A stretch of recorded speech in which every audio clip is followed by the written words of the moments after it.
ఇది కేవలం సమాచారంగా మాత్రమే భావించండి. వైద్య నిపుణులను సంప్రదించండి. What comorbidities are non conducive for anaesthesia అండి? Is there anything like that? అసలు అలాంటి ఉంటుందా? అంటే ఏ కండిషన్స్ వల్ల అనెస్థీసియా ఇవ్వడం పని చేయకపోవడమో జరగకూడదు అలా ఉంటుంది? పని చేయకపోవడం అనేది ఉండదు, కానీ ఇప్పుడు ఎవరికైనా హార్ట్ అటాక్ అయింది అనుకోండి, హార్ట్ వీక్గా ఉంటే మనం అనెస్థీసియా మందులు ఏవైతే జనరల్ అనెస్థీసియాకి ఇస్తామో ఇవన్నీ బీపీని కొంచెం తగ్గిస్తాయి కాసేపు. అది ఆ హార్ట్ స్ట్రాంగ్గా లేకపోతే తట్టుకోలేకపోవచ్చు. సో కొన్ని ప్రాబ్లమ్స్ రావచ్చు. సో జాగ్రత్తలు ఎక్కువ తీసుకోవాలి. సో అందుకు ముందు పేషెంట్ ప్రాబ్లమ్స్ ఏంటి అని తెలుసుకుని దానికి తగ్గ అనెస్థీసియా ఇవ్వటం మా రెస్పాన్సిబిలిటీ. అండ్ ఇందులో కూడా రకరకాల మందులు ఉంటాయండి, ఇంట్రావీనస్ అంటే various things to put the patient to sleep. Yes, intravenous induction agent అని ఉంటుంది, అంటే మత్తిచ్చే మందు. కదలిక లేకుండా ఉండే మందు, దాన్ని రిలాక్సెంట్ అంటాం.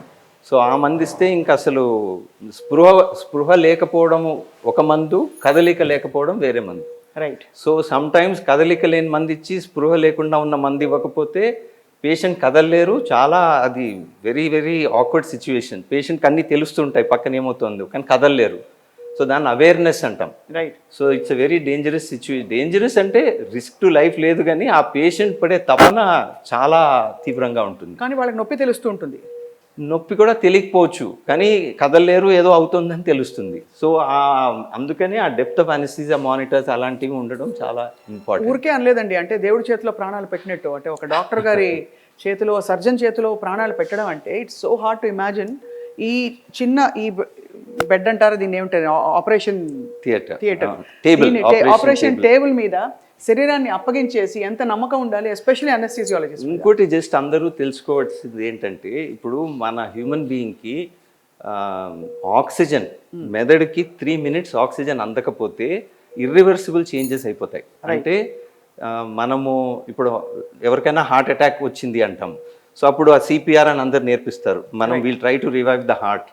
కానీ 3 minutes బ్లడ్ సప్లై బ్రెయిన్కి వెళ్ళకపోతే, అంటే బ్లడ్ సప్లై అంటే బ్లడ్లో ఆక్సిజన్ ఉంటుంది, ఆక్సిజన్ 3 నిమిషాలు ఆక్సిజన్ రాకపోతే బ్రెయిన్లో తెలివి లేకపోవడం కానీ, రికగ్నైజ్ చేయలేకపోవడం కానీ, సో పర్సిస్టెంట్ ప్రాబ్లమ్స్ ఉండిపోతాయి. రైట్. సో ఒక 3 minutes నేను ఇక్కడ కాన్సన్ట్రేట్ చేయకుండా, ఇప్పుడు పేషెంట్కి ఇచ్చే అనెస్థీసియా మెషిన్ ఏదో డిస్కనెక్ట్ అయిపోయింది అనుకోండి, నేను పట్టించుకోలేదు ఒక 3 నిమిషాలు, అంతే, I have lost the patient.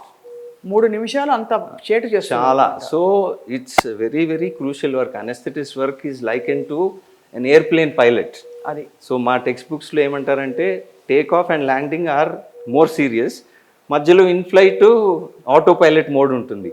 కానీ అప్పుడు కూడా మనము నెగ్లెక్ట్ చేస్తే మేజర్ క్యాటాస్ట్రోఫిక్ అని అక్కడ. చాలా చక్కటి ఎగ్జాంపుల్ ఇచ్చారు. అంటే టేక్ ఆఫ్ ల్యాండింగ్ అనేది అలాంటిదే అనెస్థీసియా. సో టేక్ ఆఫ్ అంటే పేషెంట్ని మత్తు ఇప్పించడము, ఇక్కడ ల్యాండింగ్కి ఈక్వివలెంట్ ఏంటంటే మళ్ళీ స్పృహలోకి రావడం. ఈ 2 క్రూషియల్ స్టేజెస్. అన్ని జాగ్రత్తలు అందరు తీసుకుంటారు, కానీ మధ్యలో అంతా బాగానే ఉంది కదా అని ఒక్కోసారి పట్టించుకోకపోతే ఏదైనా ప్రాబ్లమ్స్ వస్తే మనం మానిటర్స్లో అలారమ్స్ కూడా ఉంటాయి. రైట్.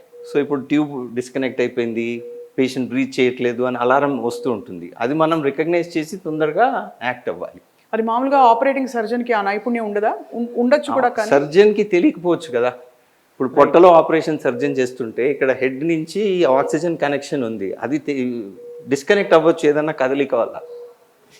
సో దాదాపుగా మీ పాత్ర ఎంత కీలకం అంటే, చాలా చోట్ల సర్జరీస్లో అనెస్థెటిస్ట్ పూర్తిగా ఉండరు because of lack of resources or what ever.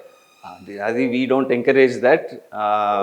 ఒక పేషెంట్ హక్కు, వాళ్ళు సర్జరీ అండర్గో అయ్యేటప్పుడు కంటిన్యూస్గా ఒక అనెస్థెటిస్ట్ వాళ్ళతోటి ఉండాలి. Right sir. సేమ్ అనెస్థెటిస్ట్ లేకపోయినా, ఇప్పుడు నేను సీనియర్ని, నాకు ఇంకో థియేటర్లో నా ఎక్స్పర్టీస్ కావాలని పిలవచ్చు, కానీ అప్పుడు నేను ఇంకో జూనియర్ని ఇక్కడ పెట్టి ఇదిగో ఫలానా చేశాను నేను, నువ్వు ఇలా చూసుకో, నేను మళ్ళీ వస్తాను అని వాళ్ళకి అప్పచెప్పి వెళ్ళాలి.